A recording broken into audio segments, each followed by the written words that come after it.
Assalamualaikum warahmatullahi wabarakatuh. Perkenalkan, nama saya Zaskia Ula Fikrah dari Prodi Matematika, Fakultas Sains Teknologi dan Pendidikan Universitas Taman Siswa Padang. Baiklah, saya ucapkan terima kasih kepada dosen saya yang telah mengizinkan saya untuk membuat video presentasi mengenai pengantar pendidikan yang berjudul Azas dan Landasan Pendidikan. Baiklah, poin pertama di sini saya akan membahas mengenai landasan pendidikan. Landasan pendidikan itu merupakan dasar dalam melakukan analisis terhadap kaidah-kaidah dan kenyataan. Artinya di sini landasan pendidikan itu terdiri menjadi 6. Yang pertama itu adalah landasan filosofis, yang kedua landasan sosiologis, yang ketiga landasan kultural, yang keempat landasan psikologis, yang kelima itu adalah landasan iptek, serta yang keenam itu adalah landasan legalistis. Yang poin pertama di sini saya akan membahas mengenai landasan filosofis. Landasan filosofi di sini merupakan landasan yang berkaitan dengan makna dan hakikat pendidikan yang berusaha menelaah masalah-masalah pokok yang ada di pendidikan tersebut, seperti apakah pendidikan itu, mengapa pendidikan itu diperlukan, dan apa tujuan dari pendidikan. Landasan filosofis ini merupakan landasan bersifat filsafat.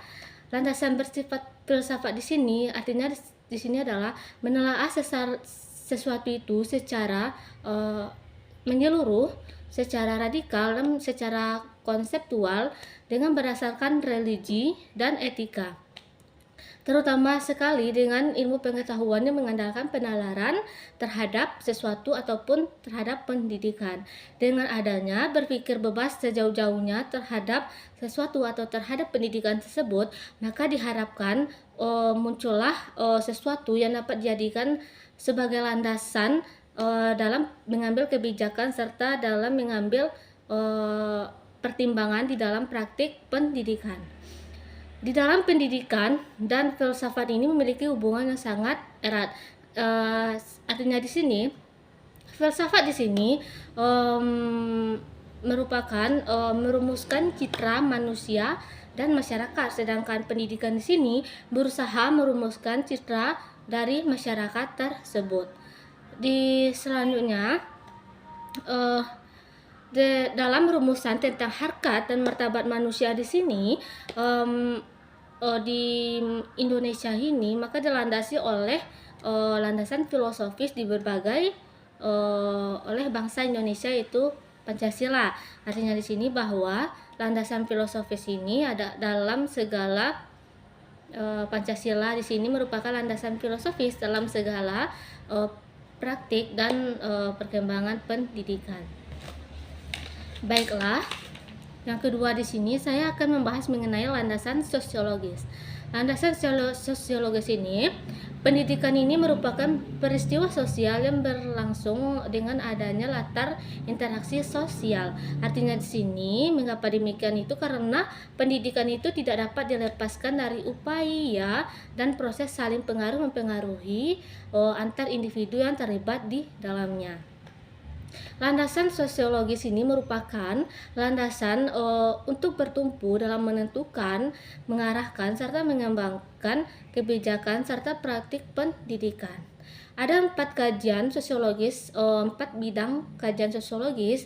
Yang pertama itu adalah hubungan sistem pendidikan itu dari berbagai aspek kemasyarakatan. Di dalam ini mencakup yang pertama itu adalah fungsi pendidikan itu di dalam kebudayaan, dan yang kedua di sini adalah hubungan sistem pendidikan dan proses kontrol sosial dengan sistem kekuasaan, dan yang ketiga di sini adalah fungsi sistem itu dalam memelihara dan mendorong proses kontrol sosial. Yang keempat di sini adalah hubungan pendidik itu dengan kelas sosial, serta yang kelima fungsi sistem pendidikan itu dalam hubungannya dengan ras, kebudayaan, serta kelompok-kelompok di dalam masyarakat. Yang kedua, di sini adalah hubungan kemanusiaan itu di sekolah. Hubungan kemanusiaan di sekolah itu, sifat kebudayaan di sekolah berbeda dengan sifat kebudayaan yang ada di luar sekolah. Mengapa demikian? Karena setiap peserta didik yang datang ke sekolah itu merupakan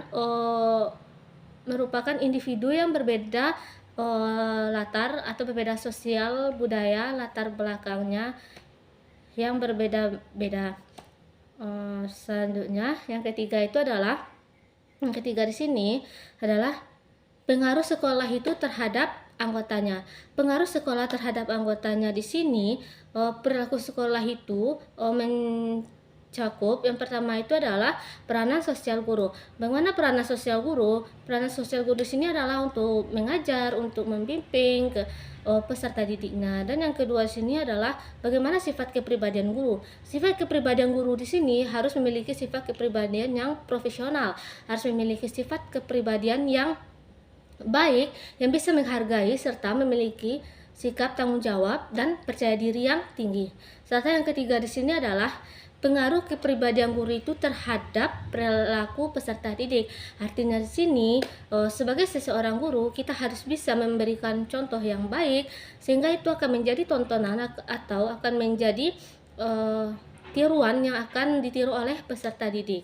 Selanjutnya yang keempat itu adalah fungsi sekolah itu dalam sosialisasi peserta didik seperti adanya interaksi dengan guru dan peserta didik. Dan yang keempat di sini interaksi antara kelompok sekolah dengan kelompok komunitas lainnya. Di sini kajian ini meliputi tentang gambaran komunitas seperti apa yang tampak pengaruhnya terhadap organisasi di sekolah. Dan yang kedua, analisis tentang proses pendidikan dalam hubungannya dengan sistem sosial setempat. Dan yang ketiga, faktor demografi dan ekologi dalam hubungannya dengan organisasi sekolah. Baiklah, yang ketiga saya akan membahas mengenai landasan kultural. Kultural ini merupakan kebudayaan, artinya di sini peristiwa pendidikan adalah bagian dari peristiwa kebudayaan. Kebudayaan dan pendidikan ini memiliki hubungan yang timbal balik. Kebudayaan ini dapat dilestarikan dan dikembangkan dengan jalan mewariskannya dari generasi yang satu ke generasi yang lainnya melalui proses pendidikan formal, informal maupun proses pendidikan non formal. Selanjutnya, untuk menghindari kegoncangan kebudayaan di dalam penyelenggaraan pendidikan, maka Dewantara itu memiliki 3 azas yang disebut dengan azas trikon. Artinya itu adalah untuk dipedomani. Yang pertama itu adalah continuity. Continuity ini adalah artinya sini bahwa garis hidup yang sekarang itu harus merupakan lanjutan dari garis hidup yang silam. Artinya garis hidup yang sekarang harus lebih baik dari garis hidup yang ada di masa lampau. Yang kedua di sini adalah konvergensi. Konvergensi di sini adalah keharusan kita untuk menghindari sikap hidup menyendiri atau mengisolasi diri. Artinya di sini kita harus mampu atau harus belajar serta mengembangkan menggunakan kebudayaan lain itu untuk hidup bersama dari berbagai bangsa dan negara. Dan yang ketiga ini adalah konsentristal. Konsentristal di sini artinya kebudayaan lain itu boleh kita gunakan serta kita interaksikan dengan kebudayaan kita sendiri, namun kita tidak bisa tidak boleh menghilangkan jati diri dari kebudayaan kita tersebut.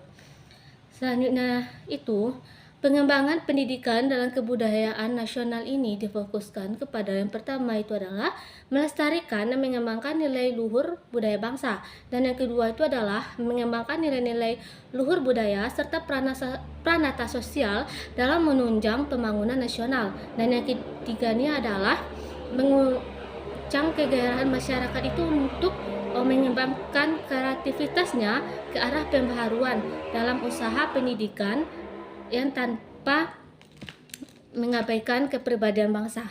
Selanjutnya di sini adalah yang keempat. Yang keempat di sini adalah landasan psikologis. Landasan psikologis ini merupakan landasan yang melibatkan aspek kejiwaan manusia. Oleh sebab itu, landasan psikologis ini merupakan landasan yang sangat penting di dalam dunia pendidikan. Karena landasan psikologis ini merupakan landasan yang tertuju terhadap pemahaman kemanusiaan, terutama terhadap pembelajaran proses belajar manusia. Selanjutnya di sini adalah pengembangan kepribadian yang merupakan tugas pendidikan, psikologi ini menyediakan sejumlah informasi tentang kehidupan kepribadian manusia. Pada umumnya, serta gejala-gejala yang berkaitan dengan aspek kepribadian khususnya, karena setiap individu ini memiliki bakat, minat, serta kebutuhan, kemampuan, dan kekuatannya yang memiliki perkembangan yang berbeda-beda dari antara satu dengan yang lainnya. Selanjutnya di sini adalah yang kelima, itu adalah landasan ipteks. Yang kelima itu landasan ipteks. Landasan ipteks ini memiliki kaitannya sangat erat dengan pendidikan. Mengapa demikian? Karena landasan ipteks ini merupakan bagian dari pendidikan, terutama di dalam bentuk pembelajaran. Oleh karena itu, muatan utama dari perkembangan dari kegiatan pendidikan ini adalah ipteks. Maka setiap perkembangan ipteks ini harus segera diakomodasikan dengan pendidikan, yakni dengan segera memasukkan hasilnya pengembangan ipteks tersebut ke dalam bahan isi ajar. Selanjutnya yang keenam itu adalah landasan legalistik. Landasan legalistik di sini merupakan pendidikan ini merupakan peristiwa multidimensi yang bersangkut pautan dengan berbagai aspek kehidupan masyarakat dan manusia. Kebijakan penyelenggaraan dan pengembangan pendidikan masyarakat ini perlu disalurkan oleh titik tumpu legalistik yang jelas dan syah. Dengan berlandasan legalistik, kebijakan penyelenggaraan dan pengembangan pendidikan itu dapat terhindar dari berbagai benturan kebutuhan. Selanjutnya, poin B di sini saya akan membahas mengenai azas-azas pendidikan. Azas-azas pendidikan di sini merupakan tumpuan cara berpikir yang memberikan corak terhadap pendidikan. Azas pendidikan di sini ada 3. Yang pertama azas Tutwuri Handayani, yang kedua azas sepanjang hayat, serta azas kemandirian dalam belajar. Yang poin pertama di sini saya akan membahas mengenai azas Tutwuri Handayani. Azas Tutwuri Handayani ini merupakan azas yang merupakan azas pendidikan Indonesia saat ini yang bersumber dari azas pendidikan taman siswa. Di sini azas Tutwuri Handayani ini bermakna bahwa setiap manusia itu berhak mengatur dirinya sendiri, tetapi harus berpedoman dengan tata ketentuan yang kehidupan yang umum. Sedangkan di dalam pendidikan, azas Tutwuri Handayani ini adalah mengatur bahwa peserta didik itu diberi kesempatan untuk mandiri. Artinya di sini peserta didik itu harus diberi kesempatan untuk mencari, memecahkan, mempelajari masalah sendiri tanpa harus selalu dicampuri, diperintah ataupun dipaksa. Yang kedua di sini adalah azas sepanjang hayat. Pada dasarnya manusia ini adalah makhluk makhluk yang tidak pernah sempurna. Dia selalu berkembang mengikuti perkembangan yang terjadi di lingkungan kehidupannya. Azas belajar sepanjang hayat ini artinya di sini adalah dengan kemauan dan kemampuannya untuk belajar dapat belajar sepanjang hayat, maka konsep belajar tidak lagi disebut belajar untuk tahu dan mampu, akan tetapi belajar sepanjang hayat ini merupakan menuntut kemauan serta kemampuan itu seseorang itu guna belajar untuk menjadi. Selanjutnya ketiga, azas kemandirian dalam belajar. Azas kemandirian dalam belajar di sini adalah peserta didik ini dalam kegiatan belajar mengajar sedapat mungkin dikembangkan kemandirian dalam belajar itu dengan menghindari campur tangan pendidik, namun selalu siap untuk membantu apabila diperlukan. Belajar kemandirian dalam belajar ini, peserta didik di sini harus mampu mempelajari, memecahkan masalahnya sendiri tanpa harus dipaksa, harus diperintah. Selanjutnya, perwujudan kemandirian dalam belajar ini akan menempatkan pendidikan dalam peran sama sebagai fasilitator, informator, dan motivator, di samping peran lain seperti organisator. Sebagai fasilitator, guru ini diharapkan untuk menyediakan dan mengatur berbagai sumber belajar dengan sedemikian, sehingga memudahkan peserta didik ini untuk interaksi dengan sumber-sumber tersebut. Sedangkan sebagai informator, peserta didik harus menyadari bahwa dirinya hanya merupakan bagian kecil saja dari sumber informasi yang datangnya membanjiri dewasa ini. Baiklah, sedangkan sebagai motivator di sini, pendidikan mengupayakan timbulnya prakasa peserta didik itu untuk memanfaatkan sumber belajar itu secara maksimal.